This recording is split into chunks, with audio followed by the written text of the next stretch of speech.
a primeira referência a esses majestosos mamíferos, desde sempre considerados como os grandes senhores dos mares.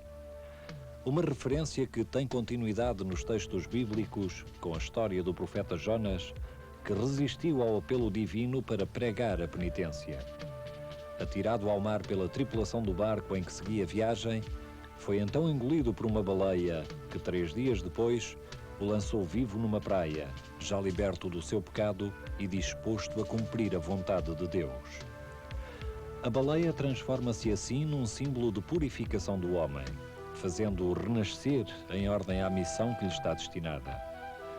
Outras alusões a este corpulento bicho do mar são-nos transmitidas pelas civilizações mais antigas, mas foi a partir das mitologias grega e romana que ele entrou no imaginário do tempo e dos povos.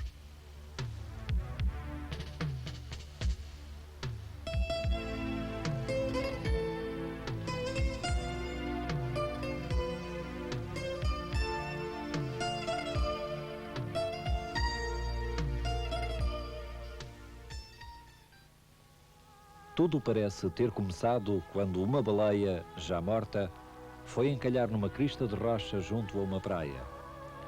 Vivamente espantado à vista do enorme animal, um habitante das redondezas correu à aldeia a chamar os conterrâneos.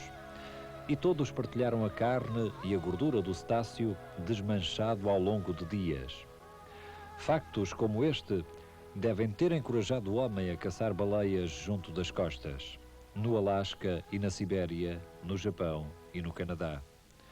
Já no século IX, provavelmente, os noruegueses caçavam-nas nos seus fiordes. Na Idade Média, a caça à baleia nas zonas costeiras adquire uma certa organização. E são os bascos que, nos séculos XIII e XIV, dominam essa indústria e levam as suas expedições a paragens marítimas bem distantes, primeiro à Terra Nova e mais tarde ao Oceano Glacial Ártico. A atividade baleeira alcança assim uma dimensão técnica, económica e social para as comunidades e povos onde se desenvolve.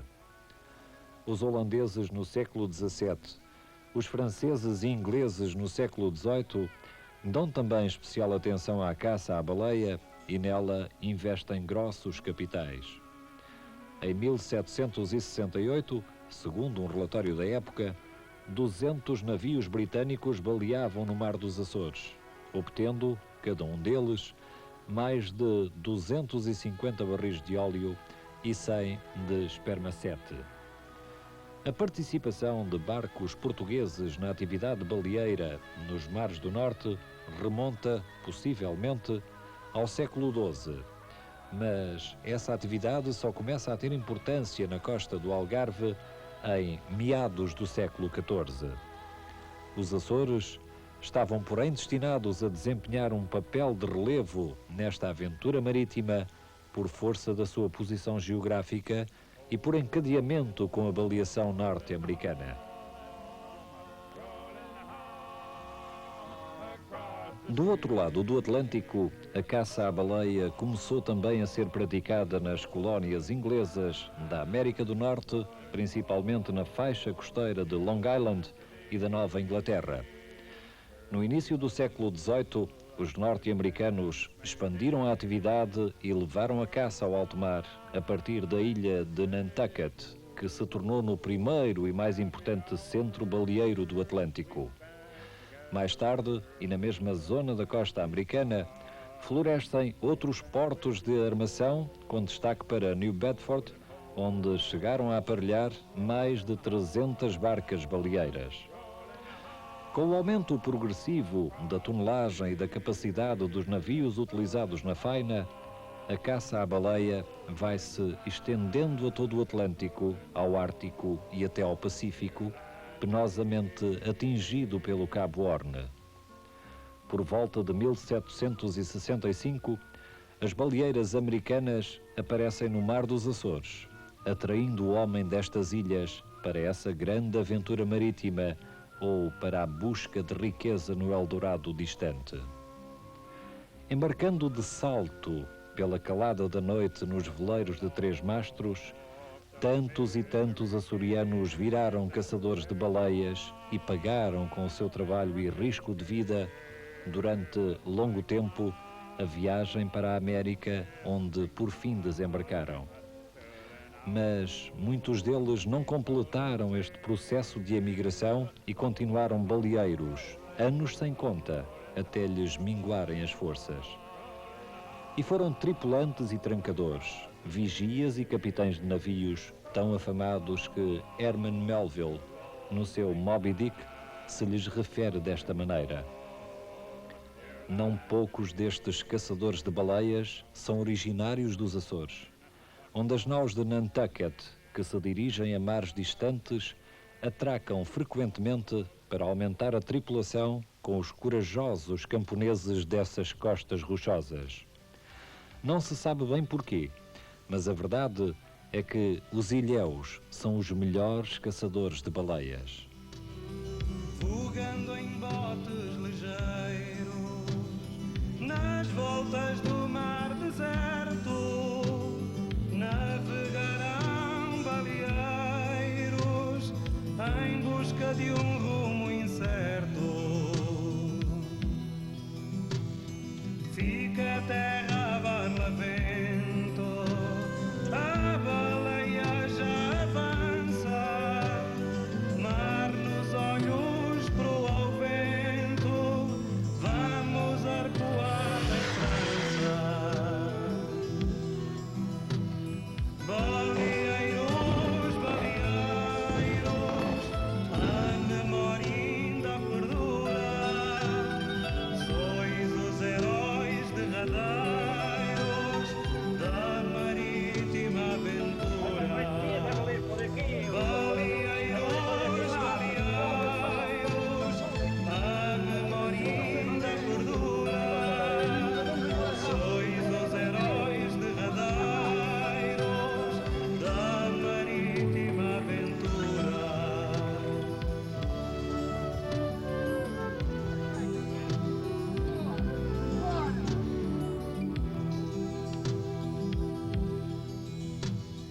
A baleia é o boi do mar que tombou na agonia. Rema, rema, é só remar, já findou o negro dia. Quem plantou sonhos nas águas, quem do arpão fez seu pão, quem sofreu tamanhas mágoas em vendavais de emoção. Baleeiros, baleeiros, a memória ainda perdura, sois os heróis derradeiros da marítima aventura. Baleeiros, baleeiros, a memória ainda perdura, sois os heróis derradeiros da marítima. O alargamento da baleação americana a toda a vasta área do Atlântico Norte havia de dar aos Açores, e particularmente ao Porto da Horta, a função de base de apoio à numerosa frota de caça aos cetáceos. Na Horta, as baleeiras descarregavam os barris de óleo produzido desde o início da expedição e voltavam à faina depois de repararem avarias, receberem novos cascos e mantimentos, substituírem ou recrutarem tripulantes. O óleo armazenado era depois trasfegado para outros barcos que o levavam ao porto armador. Na Horta, eram assim às centenas as barcas baleeiras, de canoas sobre a borda, num movimento impressionante de mastros e bandeiras, de homens e raças. Na Horta, seriam mais tarde registados alguns desses navios que iniciaram uma baleação especificamente açoriana. A par dela, vai então estabelecer-se nas ilhas do Faial e Pico a atividade baleeira sedentária, a princípio com canoas importadas da América. uma atividade que irá encontrar no Pico condições excepcionais de desenvolvimento em estações fundadas ao longo da Costa Sul.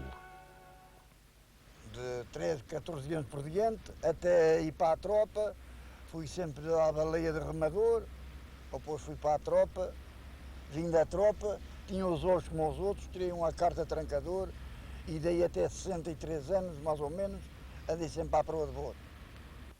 Fui aí 2 vezes sair com o meu pai e depois continuei a ir com ele à baleia. Ia toda a gente à baleia, que era o único meio de onde podiam ganhar algum escudo para se poder alimentar as suas famílias.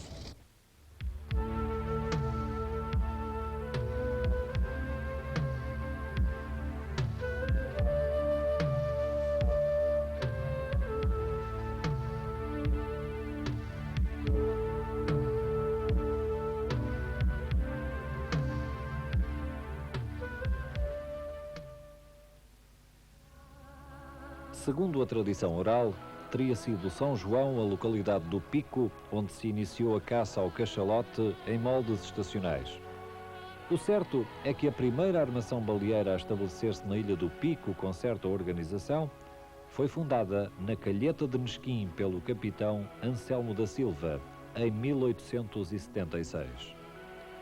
O mesmo capitão Anselmo, retornado das barcas baleeiras americanas que a 28 de abril de 1883 celebrava o primeiro contrato escrito de baleação, tendo como participantes os Dabney, destacada família dos Estados Unidos há muito residente na Horta e ligada ao comércio do setor, que já havia incentivado a caça ao cachalote no Faial com a importação de botes do tipo clássico de então. Da Calheta de Nesquim, a atividade estendeu-se rapidamente a Santa Cruz de Ribeiras e à Vila das Lajes, uma e outra situadas à beira de abrigadas baías, propícias à operação baleeira em toda a sua extensão.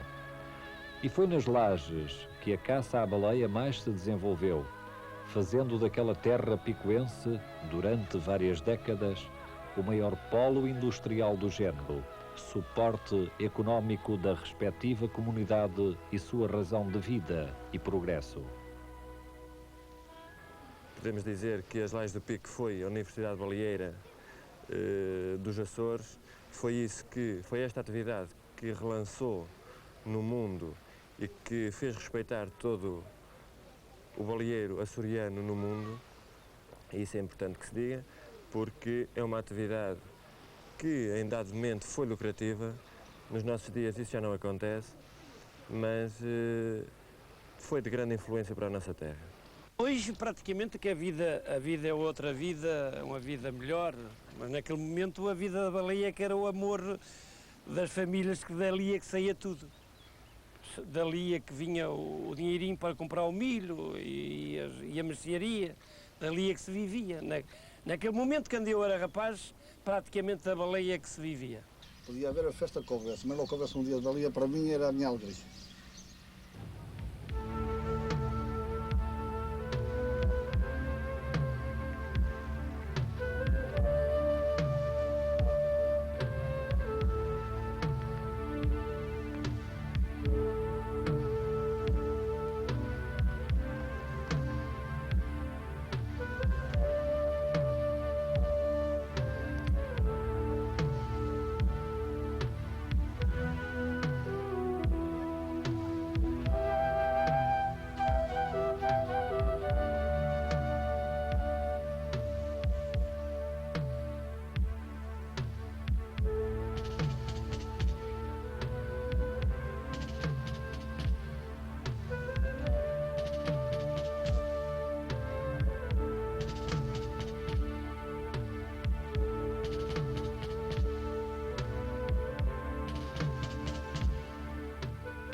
O processo utilizado desde o início nos Açores para a caça ao cachalote resultou das práticas seguidas nas barcas baleeiras, raiz da baleação nestas ilhas, com base em estações colocadas na sua periferia marítima.